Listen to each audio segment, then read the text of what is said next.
An estimated 100,000 faithful filled St. Peter's Square today to hear Pope Benedict's final blessing.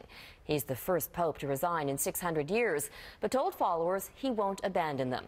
And as Alan Carter tells us, a Canadian cardinal is on his way to Italy to help decide the next leader of the Catholic Church. With nearly 100,000 packed into St. Peter's Square, a bit of history. The final Sunday blessing from Pope Benedict XVI.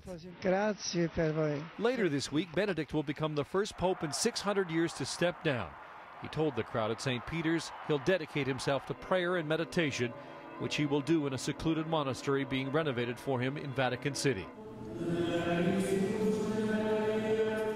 Around the world, cardinals are preparing to travel to the Vatican to choose a new leader, including Thomas Cardinal Collins of Toronto. It is an astonishing experience, to be in a conclave.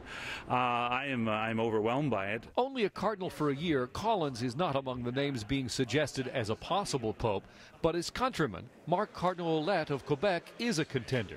The next pope will be different to a degree, says this university professor specializing in religion.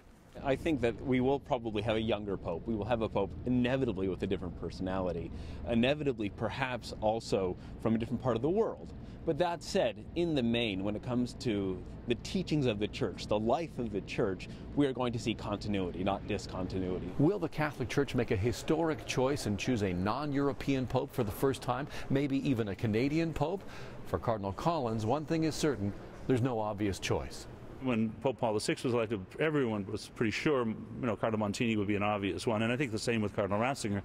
Now there's a whole group of possible cardinals, so I think we're just trying to, first of all, to listen. If the cardinals are listening to Catholics leaving this Mass, they will choose change. I think it is time for the Church to make a little bit of a more cosmopolitan type of a move into the direction of the world as it is now. I just hope they make a wise decision. I'm confident they will, but a Canadian would be an incredible honor.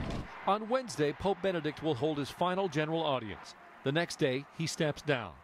It's unclear exactly when the papal conclave to choose his successor will begin, but traditionally, it's within 15 days of the chair of St. Peter being vacated.